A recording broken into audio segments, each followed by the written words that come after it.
Assalamualaikum warahmatullahi wabarakatuh.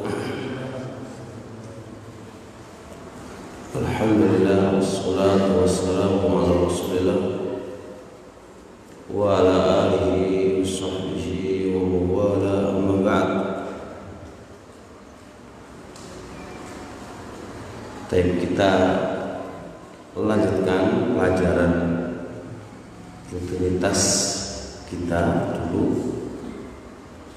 Kurang sedikit kita ngaji tentang fikih memahami nama-nama Allah Subhanahu wa ta'ala. Cuma karena lama banget pandemi ya, halaman berapa sekarang? Nggak ada yang tahu.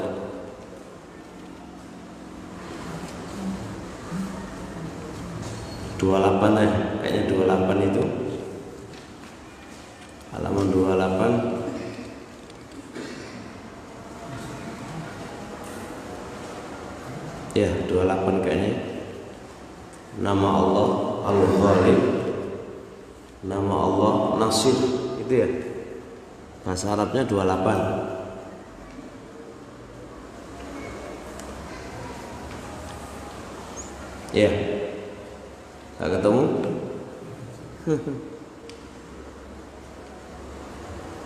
Dua 28 yang pakai bahasa Arab, Pak.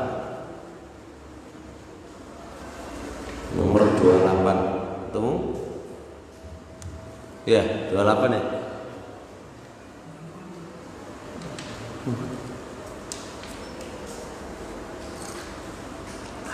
Sudah 28? Mana? Paling bawah, beneran nih?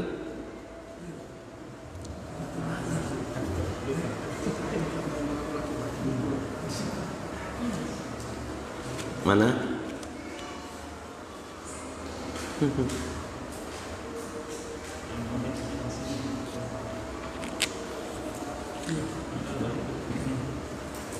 Iya. Qorib, ma dekat. Itu belum. Qorib al-mujib belum. Oh ya wis. Bismillahirrahmanirrahim. Sekarang kita ngaji tentang nama Allah Al-Qaribu, Allah itu dekat. Al-Mujibu, Allah itu maha mengabulkan doanya hamba. Jadi kita ngaji dua nama.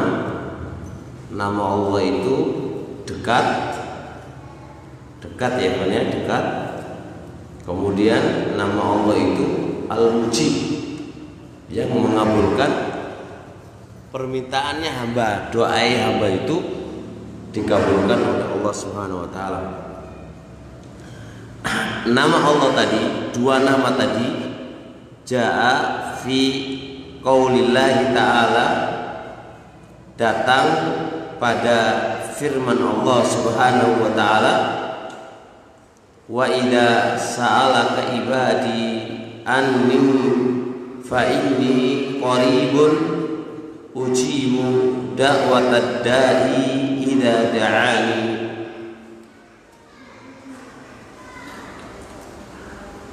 Naam. Katanya Allah, wa idza sa'alaka ibadi, apabila hamba-hambaku bertanya kepada engkau, anni tentang aku, fa inni qaribun, katanya Allah, sesungguhnya aku adalah dekat, adalah dekat. Ini tertera dalam surat Al-Baqarah. Kemudian datang dalam surat Hud, Allah berfirman, fa inni qaribun mujib, sungguhnya aku dekat dan juga maha mengabulkan. Dari dua ayat ini menunjukkan bahwasanya Allah Subhanahu wa ta'ala memiliki nama qaribun dan nama mujibun. Apa artinya qarib? Dekat. Apa artinya mujib? Mengabulkan.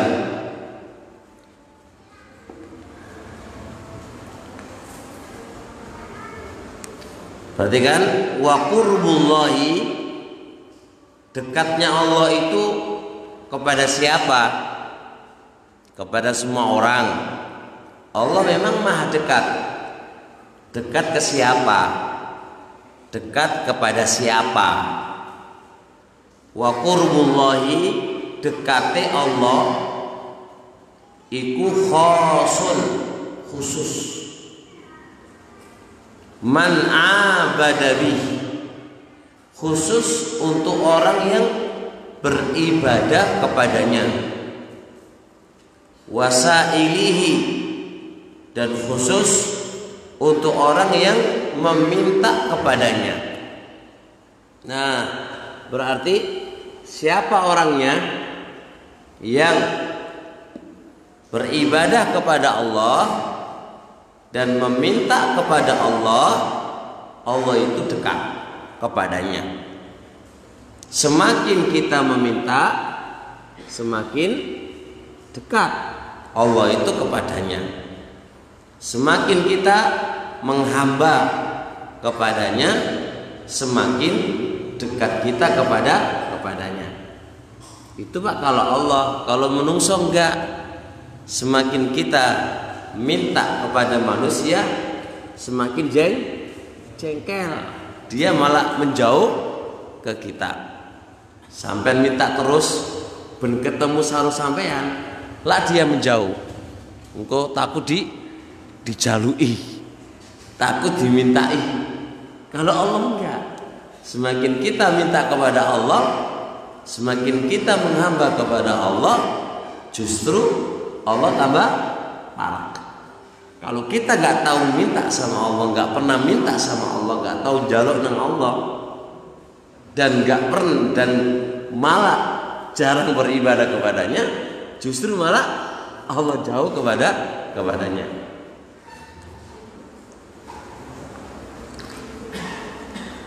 Terusnya, apa fungsi Allah itu? Kalau apa sih fungsi ini Allah itu dekat? Apakah memiliki nilai plus? Iya, memiliki nilai plus. Apa itu? Wa huwa qurbun yaqtadi al mahabbata wan nusrata wat ta'yida. Dan Allah itu dekat. Kedekatan Allah yaqtadi, menuntut al mahabbata, Allah mencintainya, wan nusrata, Allah menolongnya, wat ta'yida, dan Allah ta'yid, menguatkan kepadanya. Jadi kedekatan Allah kepada kita tidak hanya sekedar dekat, tapi kedekatan yang menuntut Allah mencintai kita, Allah akan menolong kita, dan Allah akan menguatkan kita. Makanya di saat kita punya masalah Pak, terjepit utang, atau kita sakit, atau apalah begitu, dengan kita selalu meminta kepada Allah, selalu menghambakan diri kepadanya, selalu menundukkan diri kepadanya, maka Allah kabarkan akan dekat kepadanya. Kalau Allah sudah dekat, berarti Allah sudah mencintainya. Kalau Allah sudah mencintainya, gampang Allah akan menolongnya, Allah akan menguatkannya. Bisa dipahami? Nah, kemudian ada pertanyaan, jadi ini Allah dekat. Dekatnya itu sapiro? 1 meter? Apa 2 meter? Apa sapiro? Nah, ini dijawab. Jadi jangan dipahami dekat itu, lalu Anda akan bertanya, dekatnya itu sapiro? Apakah sajengkal? Apa rong jengkal?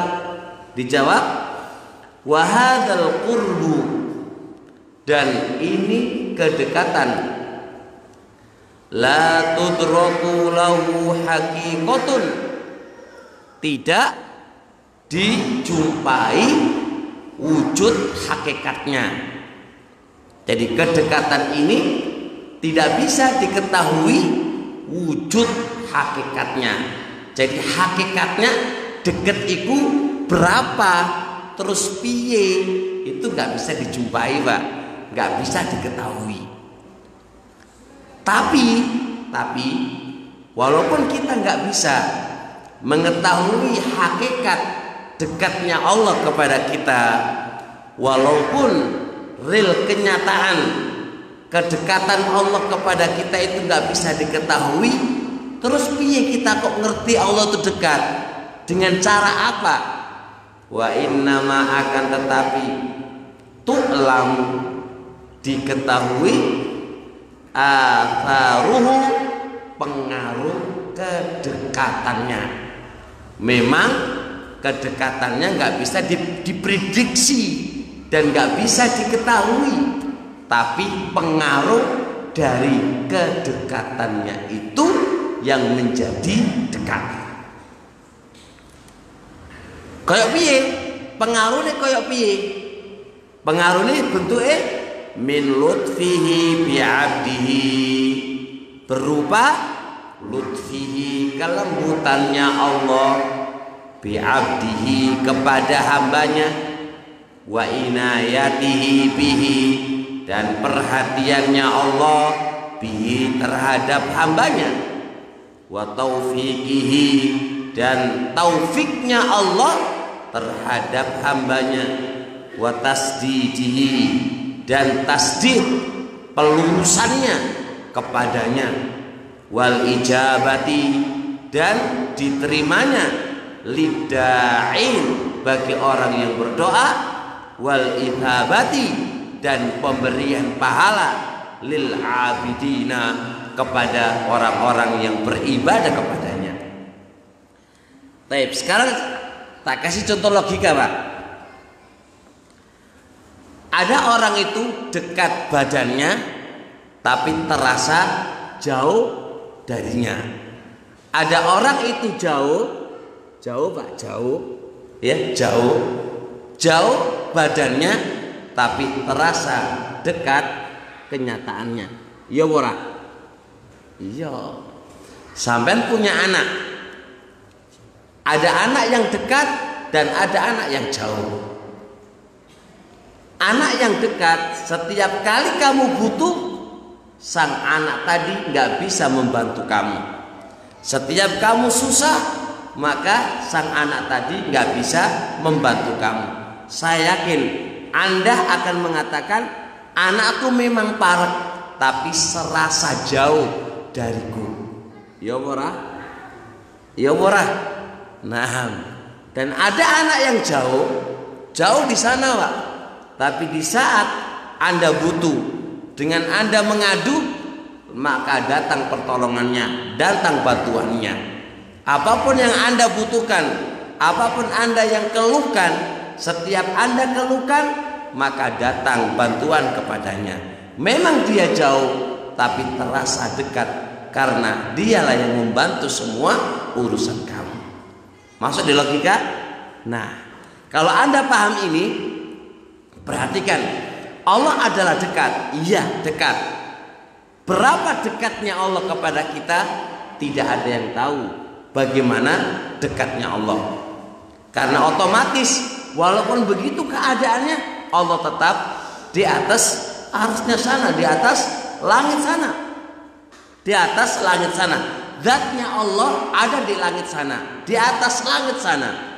Tapi Allah mengkhabarkan kepada kita, dekat kepada kita. Itu menunjukkan hakikat kedekatannya nggak bisa diprediksi. Tapi Allah Subhanahu wa taala serasa dekat kepada kita, serasa dekat kepada kita karena melihat pengaruh kedekatan. Gimana pengaruh kedekatan itu? Di saat kita butuh, Allah langsung kasih. Di saat kita bengkok, Allah luruskan. Di saat kita ingin ibadah, Allah gampangkan. Di saat kita beribadah, Allah berikan pahala kepada kita. Memang zatnya Allah jauh di atas sana, tapi pengaruh kedekatannya bisa kita lihat dari sisi kasih sayangnya Allah, perhatiannya Allah, dan kelembutannya Allah kepada kita semuanya. Bisa dipahami?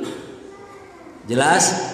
Jadi jangan dipahami dekat itu terus Allah dekat dengan kita berarti Allah itu di dunia gitu.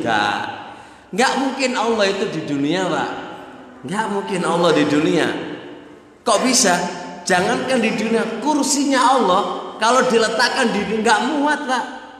Sebagaimana ucapan Ibnu Abbas radhiyallahu taala an, "Wa ma qadarullah haqqa qadrih wal ardu jami'an qabdatuhu yaumal qiyamah was samawati matwiyatun bi yamini." Mereka ini tidak mengagungkan Allah dengan sebenar-benar pengagungan. Bumi ini hanya ada di genggaman Allah. Bumi ini hanya ada di genggaman Allah. Langit dilipat dengan tangan kanannya. Nah, kalau bumi ini di genggaman Allah, nggak mungkin, nggak masuk akal Allah ada di bumi. Nah, bagaimana di bumi? Allah, Ibnu Abbas menjelaskan dari Nabi alaihissalatu wassalam bagaimana tentang arasnya Allah, bagaimana besar arasnya Allah. Digambarkan dengan kursi. Coba jenengan lempar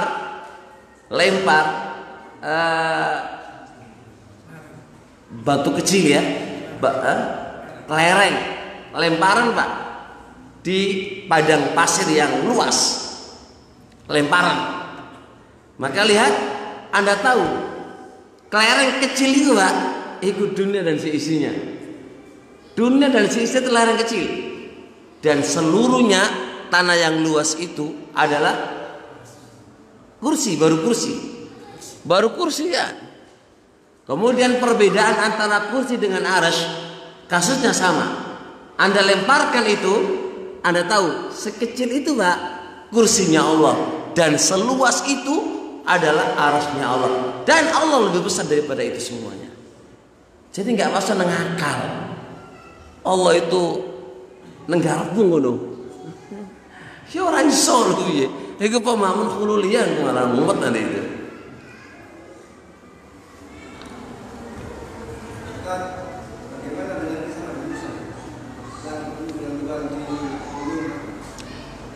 Makanya nggak bisa kan? Makanya nggak bisa. Nabi Musa pengen melihat Allah. Fa in istaqarra makanahu fasawfa tarani. Katanya Allah, gak iso falan tarani, kamu gak bakal bisa melihat aku. Tapi tetap kan, maka faja'alah hudaka, ketika Allah injakkan gunung kan pecah. Gimana cara menginjakkan Allah ke gunung? Jangan kau usah dibayang Pak, mudah bagi Allah. Yang penting gunung adalah pecah, karena gak muat, gak bakal bisa. Bagaimana bisa? Hijabuhu, tabir antara Allah dengan makhluknya itu ada tabir, yaitu nur. Faida kushifa hijabuhu, kalau hijabnya itu tersingkap, maka ikhtalaqa, akan terbakar kullu ma madda ilaihi basaru, sepanjang pandangan Allah itu melihat. Nah, kalau pandangan Allah itu melihat, berarti seluruh dunia ini akan hancur. Nggak bisa. Nah, jadi kesimpulannya, barakallahu fiik, Allah itu dekat, dan tidak ada yang paling dekat dari kita kecuali Allah. Ya, kecuali Allah. Dalam artian, apa yang menjadi kebutuhan kamu, apa yang menjadi urusan kamu, apa yang menjadi problemnya kamu, itu semuanya yang lebih perhatian ke kita adalah Allah Subhanahu wa ta'ala. Karena Allah mensifati dirinya dekat kepada hambanya yang berdoa, dekat kepada hambanya yang beribadah kepadanya. Maka fala takhaf, Anda nggak usah takut. Anda nggak usah takut. Baik. Adapun makna wal mujibu, Allah itu namanya al-mujib. Masya Allah. Allah sudah dekat kepada hambanya. Allah sudah perhatian kepada hambanya. Allah sudah menolong hambanya. Allah sudah memberi pahala kepada hambanya.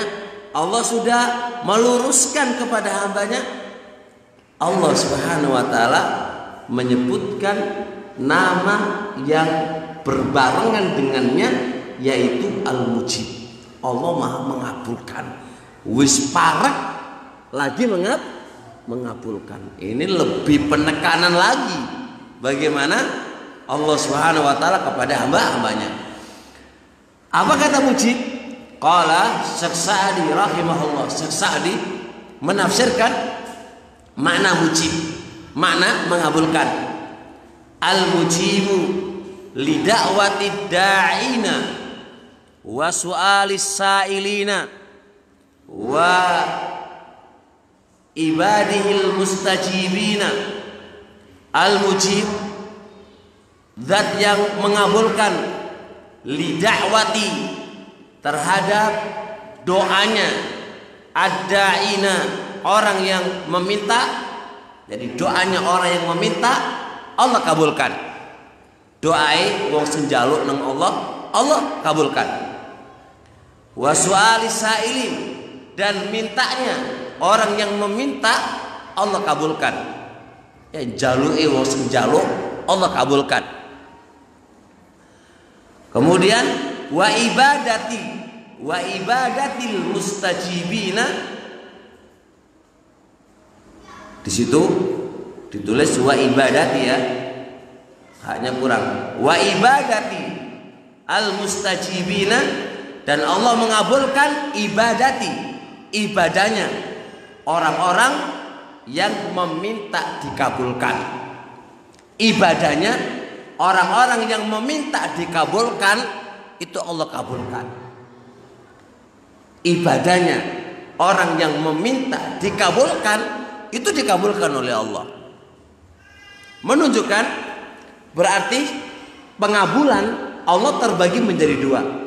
Ada pengabulan bersifat yang diminta jaluke opo. Yang kedua, pengabulan dalam artian memberi pahala kepada ibadahnya orang-orang yang meminta. Kita itu butuh kepada Allah dua hal, Pak.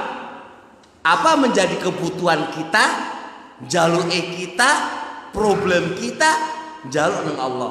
Allah kabulkan. Begitu pula ibadahnya kita.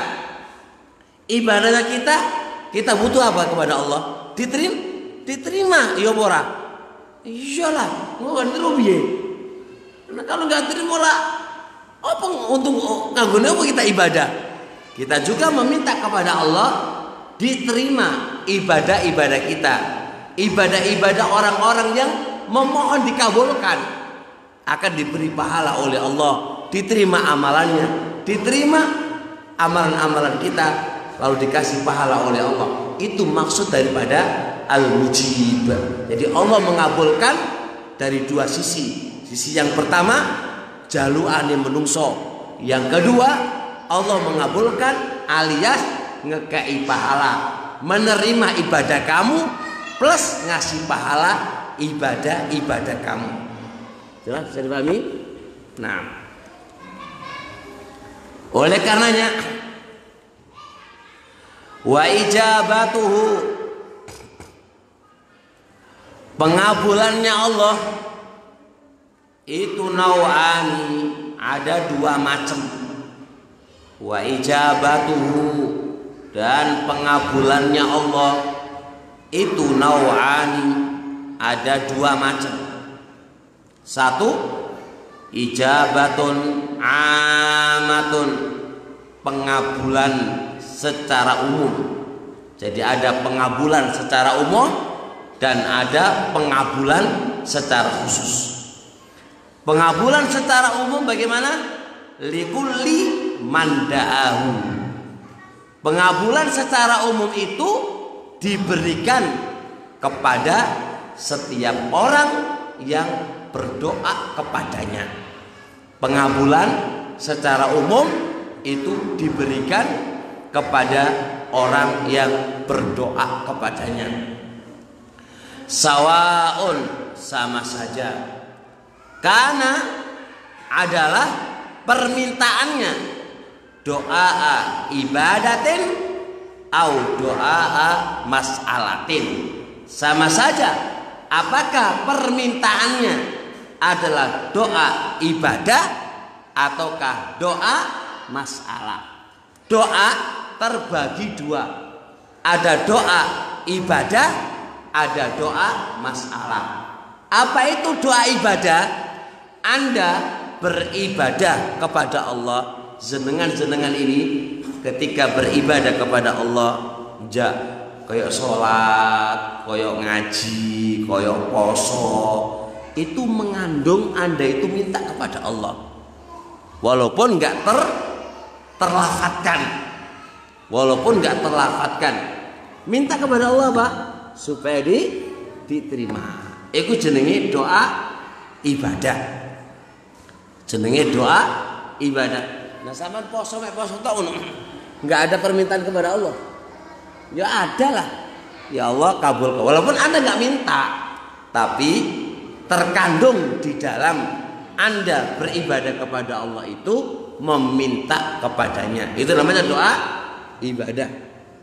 Adapun doa masalah itu terlafatkan Anda minta kepada Allah. Ya njaluk sugih, njaluk rezeki sing akeh, njaluk anak soleh solihah. Iku jenenge doa masalah.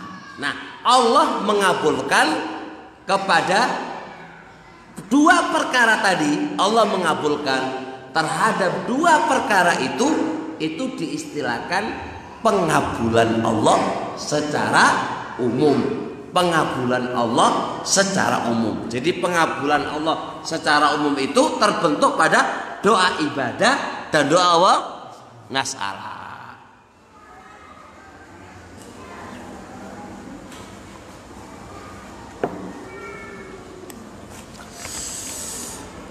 Selanjutnya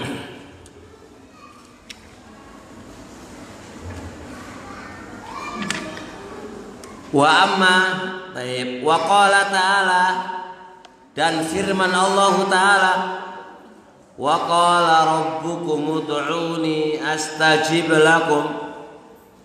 Wa qala, dan telah berkata rabbukum, Rabb kalian, ud'uni, mintalah kepadaku, astajib lakum, aku akan kabulkan kepada kalian. Dan ini umum, wong apik, wong elek, wong hewa-hewa, kalau dia minta sama Allah, Allah akan kabulkan. Nggak pandang apakah wong ngaji, apa wong nggak ngaji. Maka karena Allah Subhanahu Wa Taala itu ngabulkan kepada semua orang mukmin yang percaya kepada Allah, yang penting meminta kepada Allah, baik wong elek atau wong apik. Di situ dihukumi pengabulan secara umum. Kenapa kok dikatakan umum? Karena siapapun yang minta kepada Allah, baik dia soleh atau toleh, Allah kabulkan. Itu berarti pengabulan secara umum. Katanya ini fahuna fahada, maka ini ayat pengabulan ini, astajib lakum, aku akan kabulkan kepada kamu. Ini saya akan kabulkan kepada kamu. Ini umum Pak, ini umum. Makanya dikatakan ya qauminal birri wal fajiri. Pengabulan ini bisa terjadi untuk orang yang baik dan untuk orang yang fajir, yang tidak baik. Hatta wong sing ora rapi Pak, wong sing maksiat, wong sing nyolongan, kadang-kadang njaluk nang Allah Pak, dikabulkan oleh Allah loh. Nah terus piye? Ya Allah aku kayak selamat ya Allah, ngono kan. Pas nyolong, ya Allah kayak selamat tenan Pak. Nah sapa sing gawe selamat? Ya Allah lho, sapa maneka Allah. Allah sing selamat. Nah, lho Pak, wong jelek lho dikabulkan oleh Allah. Iya. Itu Allah kabulkan karena apa? Pengabulan secara umum diberikan kepada siapa saja yang meminta kepada Allah. Siapa saja yang meminta kepada Allah, Allah akan kabulkan itu. Baik. Wa yastajibullahu, dan Allah mengabulkan fihi, di dalam permintaannya, likulli man da'ahu, untuk setiap orang yang meminta kepadanya, bihasabi hikmatihi, Allah mengabulkan sesuai dengan hikmahnya Allah. Ya, hikmahnya Allah dikabulkan, akan dikabulkan. Hikmah Allah nggak dikabulkan, ya orang dikabulkan. Orang ini jahat kok dikasih oleh Allah, itu sesuai dengan hikmahnya Allah. Allah punya hikmah tersendiri untuk mengabulkan dia. Ya, untuk mengabulkan dia. Ada orang yang taat malah nggak dikabulkan oleh Allah. Allah punya strategi sendiri.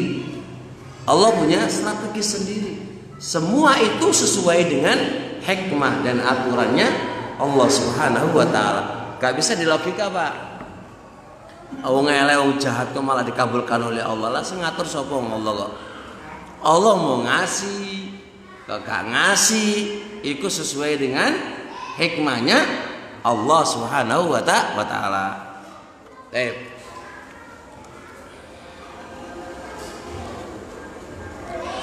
Wa amma adapun al-ijabatul khassatu, pengabulan secara khusus. Wa amma, dan adapun al-ijabatu, pengabulan al-khassatu, secara khusus. Ini senomor loro, Pak.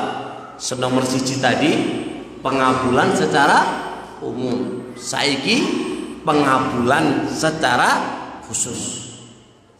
Falaha, maka bagi pengabulan secara khusus itu memiliki asbabun adidatun, memiliki beraneka ragam sebab. Jadi kalau tanya piye bentuke pengabulan Allah secara khusus, jawabannya ada beberapa bentuk untuk mengetahui pengabulan Allah secara khusus ini. Minha, di antaranya pengabulan Allah secara khusus itu kayak apa? Dakwatul muttorri, doanya orang yang terpaksa. Alladzi waqa'a, yang telah terjadi, fi syiddati kurbatin, pada keadaan yang sangat kesempitan. Jadi gini, Pak, dakwanya Allah, pengabulan Allah secara khusus itu Allah berikan kepada orang-orang khusus, Pak. Di antara sebabnya Allah berikan kepada orang khusus itu, di saat Anda itu punya masalah, masalah ya, wis, masalah, bener-bener masalah, Pak. Terus Anda itu kalau sudah ada masalah yang begitu beratnya, Anda itu pengen gantung sama Allah. Syiddatu kurbatin, kesempitan, kesusahan yang sangat-sangat. Wis, nggak ada yang ditolak lagi kecuali Allah, Pak, wis. Nah, kayak gini Allah kabulkan apa yang dia minta. Ini yang dinamakan apa? Pengabulan secara khusus.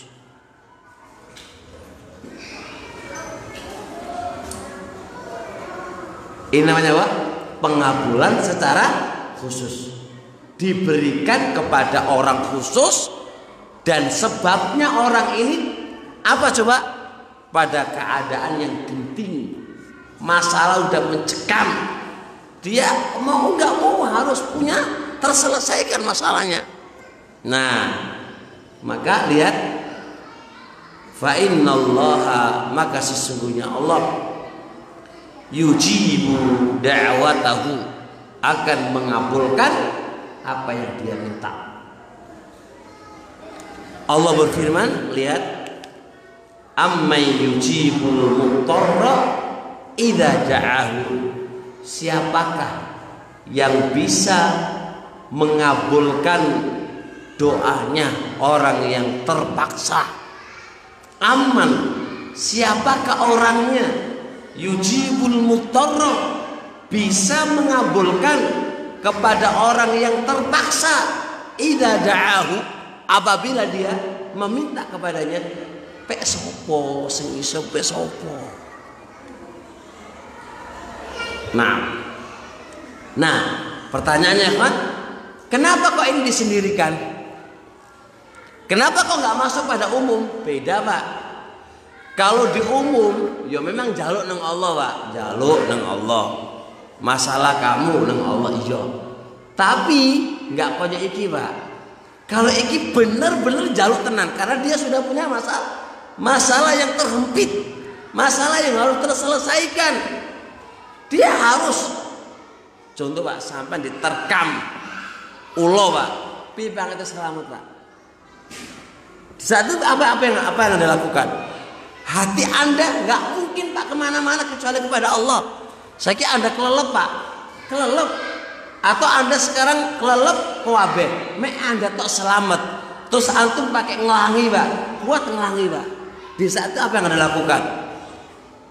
Itu namanya doa Anda, doa khusus, dan benar-benar gantung dengan Allah beneran. Makanya dikatakan pengabulan Allah secara khusus karena jalui dia kepada Allah ya khusus, nggak kayak umum tadi itu. Makanya lihat, wasababu dzalik. Kenapa Allah ngabulkan ini, Pak? Kenapa Allah ngabulkan ini? Dan ngabulnya Allah itu kayak khusus lagi. Kenapa? Syiddatul iftiqari ilallah. Karena orang kayak gini tadi, Pak, wong suka yang ini mau bener-bener butuh banget ke Allah. Wa quwwatul inkisari, dan kuatnya dia penghambaan. Inkisar itu ketundukan, Pak. Kuat banget ketundukannya. Wang qita'u ta'alluqi bil makhluk, dan terputus ketergantungannya kepada makhluk. Pe iso to makhluk nolong awakmu, ora iso. Makanya saat itu hati kamu benar-benar menghamba, menundukkan na'am kepada ilahuna, ilah kita, Rabb kita, kepada Allah Subhanahu wa taala. Nah, kayak gini jenenge apa? Pengabulan Allah secara khusus. Kenapa dikatakan khusus? Karena jaluke sampean yo khusus. Kalau kita kalau nggak terhempit, Pak, kalau burung terhempit, Pak, jaluk sih jaluk, cuma kan ya biasalah, ngono toh. Tapi kalau wis terjepit, Pak, bisa menjaluke. Sungguhan kan? Iya. Ini penting banget, Pak. Penting banget. Doa sing kayak gini lho, Pak, yang harusnya kita miliki. Kekuatan butuhnya kepada Allah dan memutuskan diri dari makhluk. Dan ini nggak semua orang bisa, Pak. Abu Hazim rahimahullah taala. Abu Hazim, Pak, ditanya, "Kamaluk, wahai Abu Hazim, Anda itu punya duit piro?" Qala, "Limalani la aksha ma'ahu mal faqra." Aku mek duwe 2 harta, dan aku nggak pernah khawatir miskin dengan 2 harta ini. Apakah itu? Dia mengatakan thiqatun billahi, kuat kepada Allah, percaya kepada Allah. Yang kedua, wal ya'su mimma fi aidin nas, dan berputus asa dari apa-apa yang ada pada manusia. Dua ini Pak, ini dua harta, Anda gak bakal takut miskin Pak. Karena apa? Karena Anda percaya dengan Allah dan Anda berputus asa dari apa-apa yang ada di tangannya manusia. Ditanya lagi, apakah Anda gak takut miskin? Qala la. Kaifa akhafu? Bagaimana aku khawatir miskin? Wa maulaya, sedangkan Rabbku lahu ma baina samawati wal ardi wa ma tahta thara, sedangkan Rabbku adalah pemilik apa-apa yang ada di langit dan apa-apa yang ada di bumi dan antara keduanya. Nah, membikin semisal ini Pak nggak gampang. Kita ini kadang-kadang saya percaya dengan apa yang ada di tangan kita daripada apa-apa yang ditangani Allah. Ya pora. Saiki Pak sampean Pak. Saiki sampean Pak. Enggak duit-duit sama sekali Pak. Dengan saiki sampean duit-duit. Sampean akan memandang aku meniso mangan kok soalnya apa? Ono duit. Ya toh? Anda enggak akan bilang saya besok bisa makan karena ada Allah. Ya kan? Nah, ya. Anda merasa yang bisa menghidupi Anda itu adalah apa yang ada pada Anda, bukan ada pada Allah. Oleh karenanya Imam Ahmad mengatakan asarru ayyami, hari-hari yang menyenangkan aku, hari-hari yang menyenangkan aku adalah idza kuntu sobahan, apabila aku di pagi hari walaisa indi syai'un yukal, tidak ada sesuatu apapun di sisiku yang kumakan. Nah, kalau nggak ono sing dimangan Pak, itu baru apa? Hari menyenangkan bagi Imam Ahmad. Lu kok iso ngono? Iku uji keimanan kepada Allah itu. Selama si ono pangan dan ono duit Pak, kita itu masih apa? Masih karena Anda itu duitnya yang menjadi jaminan ente atau Allah sebagai jaminan ente. Nah, ini masalahnya Pak.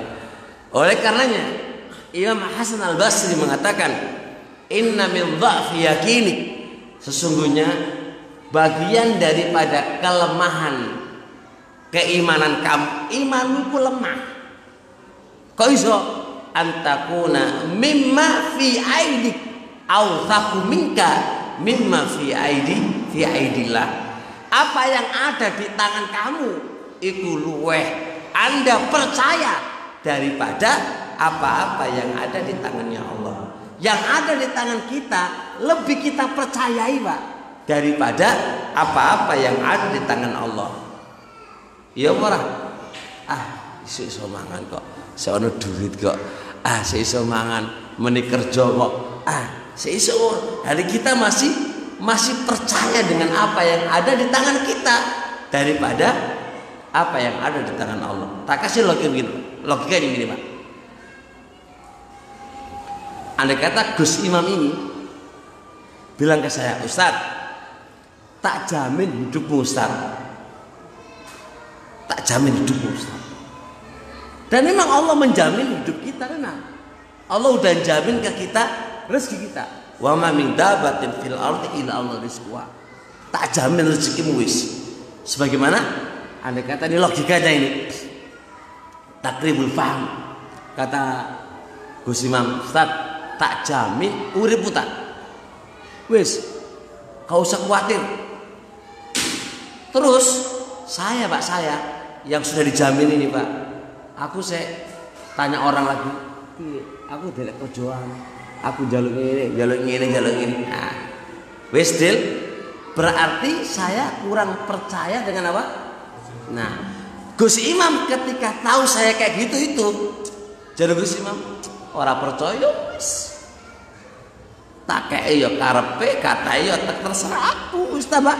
Ustaz mah gak ada openi ora percaya kok. Dong Pak, ora percaya kok. Ya wis. Nah, kalau Anda paham tadi Pak, gampangannya ngono Pak. Dhewek iki sejatinya Pak, kita semuanya sejatinya. Dan kita bisa bersumpah demi Allah Pak, kita semuanya ini kurang percaya dengan Allah Subhanahu wa taala. Kita lebih percaya dengan manusia dan apa-apa yang ada di tangan kita. Jelas? Itu bisa dicamkan itu omongan itu. Oleh karenanya doanya orang-orang yang mutor, orang-orang yang terpaksa tadi Pak, itu benar-benar Allah kabulkan. Karena apa? Karena di dalam hatinya gak ada makhluk sedikit pun ketergantungan, gak ada sedikit pun. Kata Ibnu Qayyim, justru Pak, doa kamu dikabulkan atau gak dikabulkan itu dikarenakan apa? Ada di dalam hati kamu selain Allah yang masih apa? Masih nempel dengan hati kita. Walaupun manusia itu sebagai sebab ya. Allah kita ketuk Allah Pak. Allah yang ngetuk hambanya Pak, gampang. Tapi kita terkadang nggak ngetuk apa? Nggak ngetuk Allah, ngetuk hambanya Pak. Berarti kita itu bergantung kepada hamba, nggak bergantung kepada Allah Subhanahu wa taala. Jadi serahkan aja ke Allah, ketuk aja Allah Subhanahu wa taala. Enggak tahu apa yang Allah pilihkan Anda, apa yang Allah pilihkan Allah untuk kamu. Dan ingat, dan kita harus yakin Pak, kalau Anda enggak dikabulkan oleh Allah, masih ada dalam hati kamu ketergantungan kepada makhluk dan kurang percaya kepada Allah Subhanahu wa taala. Itu udah deal Pak. Nah, itu udah deal. Semakin Anda enggak percaya dengan Allah, semakin Anda enggak bakal dimudahkan urusannya Anda. Nah, jadi dikeluarkan dulu ini selain Allah ini dalam hati kita. Yang ada, tapi gampang, enggak gampang ngono Pak, susah banget. Susah banget Pak. Kenapa? Apa bikin susah? Sembikin susah itu kakek maksiat Pak. Maksiat kita yang membuat ini jadi susah. Kakek maksiat Pak. Sehingga hari-hari gantung ke makhluk Pak. Hidup kita gantung ke makhluk. Ini gantung ke makhluk. Paham insyaallah? Nah, adzan dulu. Atau sudah?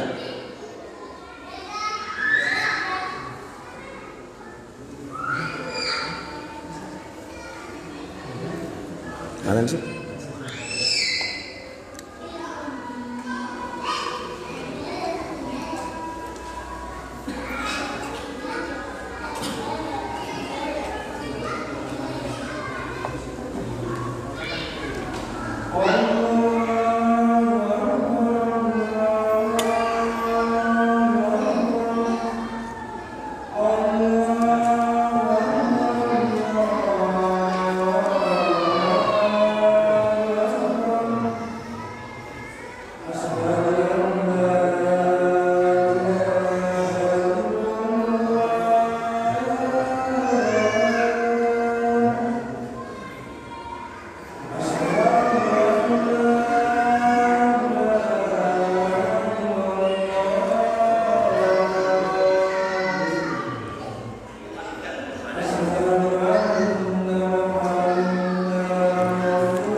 Lanjut.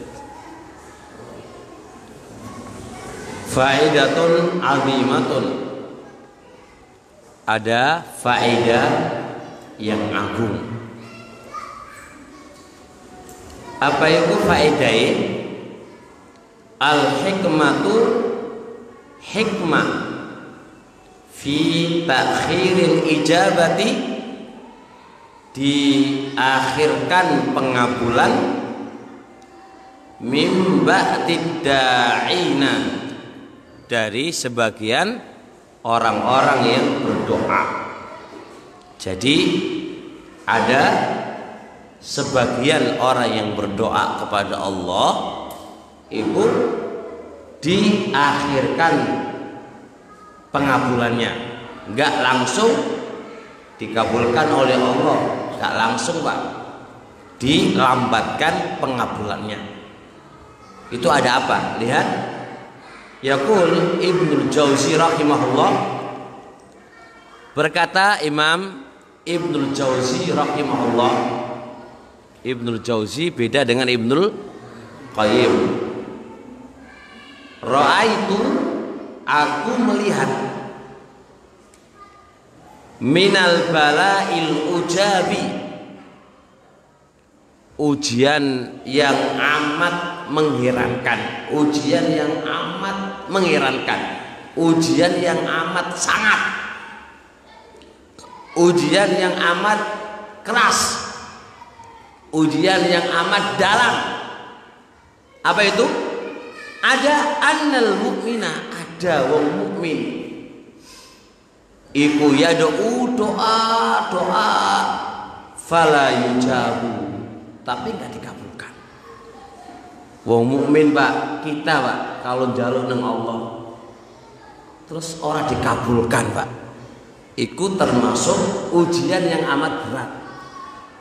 Sehingga fayukarriru, dia ngulang-ngulang doa terus, jaluk ngulang jaluk terus. Wa tatulul muddatu, dan masa itu panjang dan lama. Masa udah lama, berhari, berminggu, berbulan, tahun, gak setahun 2 tahun Pak, jaluk terus enggak dikai oleh Allah. Wala yara, dia pun enggak melihat atharan lil ijabah, pengaruh-pengaruh akan dikabulkan oleh Allah. Nah, kayak gini ini Pak, itu ujian yang amat dalam bagi seorang hamba.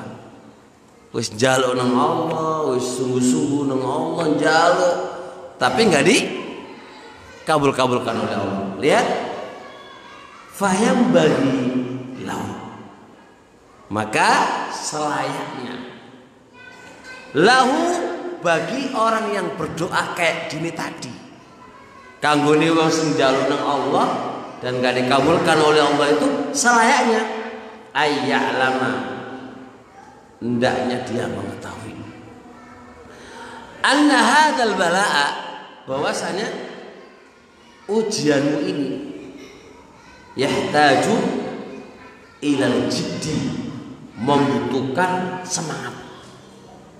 Wa ma ya'ridu lil anfusi minal waswas, dan apa-apa yang datang pada jiwa kamu dari waswas, fi takhiril jawabi, diakhirkannya pengabulannya. Itu maradun, penyakit Pak, yuhtaju ila tibbin, butuh pengobatan. Gini loh Pak, jenengan paham ini. Wong jaluk Pak kepada Allah, itu berarti kan dia punya masalah. Jaluk nang Allah, itu masalah Pak. Masalah sing luwih berat maneh, wis jaluk enggak dikabulkan oleh Allah.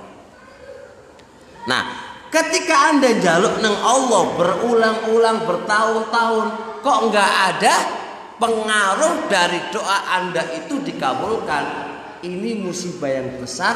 Yang ini loh musibah yang kedua ini Pak, itu butuh kesungguhan. Kok bisa butuh kesungguhan? Akan datang was-was kepada diri Anda, lalu Anda gak percaya dengan Allah. Itu penyakit ini Pak, kalau sudah gini, ini butuh obat yang harus diobatin.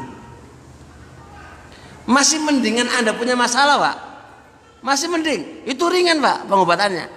Tapi kalau sudah Anda minta sama Allah, berulang-ulang minta, jaluk ya berulang-ulang, mungkin sampai poso, sampai sholat malam, sampai wis sembarang asbab dia lakukan, kok nggak kunjung muncul pertolongannya Allah dan pengabulannya Allah. Apa yang terjadi pada diri Anda? Putus asa, gak percaya kalau Allah ya toh. Nah, akan datang bisikan-bisikan kepada kamu. Lah, ini loh Pak penyakit yang butuh diobati. Paham ya? Ngobatin ini loh Pak berat. Berat banget itu. Berat banget. Akan datang was-was. Ini butuh kesungguhan Pak, kalau mau ngobatin butuh kesungguhan. Masalah. Summa qala. Kemudian Ibnul Qayyim atau Ibnul Jauzi ngasih pencerahan ke kita. Apa isi pencerahan ini? Qad thabata bil burhan, sungguh telah tetap dengan bukti dan dalil. Annallaha, bahwasanya Allah iku malikun, yang memiliki. Walil malik, bagi yang memiliki. At-tasarrufu, punya hak untuk bertindak bil man'i wal ata'i, baik dalam menahan maupun di dalam memberi. Oleh karenanya fala wajha lil i'tiradi alaih, tidak ada satu celah pun untuk ngeritik Allah Subhanahu wa taala. Jadi gini maksudnya, gini loh Pak, Ibnul Qayyim Ibnul Jauzi berusaha ngobatin penyakitmu yang ono was-was koyok ngono mau tadi. Wis njaluk, wis ngene kok ora dikabulkan oleh Allah, lalu muncul kritikan ke Allah, lalu muncul nggak percaya sama Allah, dibantah oleh Ibnu Jauzi ini. Allah itu sing duwe segala-galanya. Allah itu yang punya kuasa. Sing jenenge wong duwe kuasa, Pak, iku terserah. Mau ngasih, nggak mau ngasih, itu terserah. Paham? Contohnya gini, saya Pak, aku duit saem, duit saem Pak. Anda mau minta sama saya duit, saya kasih nggak kasih kan terserah saya. Wong duit saya. Kecuali kalau Anda kerja neng aku, terus jalur duit neng aku nggak saya kasih, itu berarti aku dolim, karena Anda ada hak di saya. Hamba itu loh Pak, nggak duwe hak apa-apa Pak. Kita sebagai hamba itu orang duwe hak, nggak duwe hak apa-apa. Murni Anda itu masih sekedar main jaluk Pak. Nah Allah ngasih, Allah nggak ngasih, itu terserah Allah. Dari sini nggak oleh ngeritik Allah Pak. Karena apa? Karena Anda nggak punya hak apa-apa untuk ngeritik. Anda itu nggak punya hak apa-apa untuk harus dikabulkan apa yang kamu minta. Sebagaimana tadi, aku duit 1M. Jenengan semuanya ini Pak, nggak ada sebuah keberhakan Anda harus kasih A, Anda harus kasih Anda, nggak ada. Wah ini murid duitku, mau tak kasih, nggak mau tak kasih, ya terserah aku. Ketika aku nggak ngasih, itu orang dolim Pak.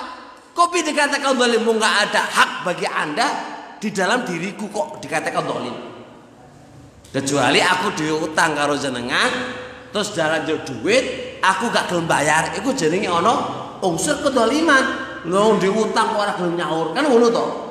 Ini nggak ada hak apa-apa bagi hamba Pak. Nah sekate gono hak opo-opo, berarti terserah aku mau ngasih apa nggak ngasih, terserah aku. Kalau Anda paham ini berarti makhluk dia koyok ngono, Pak.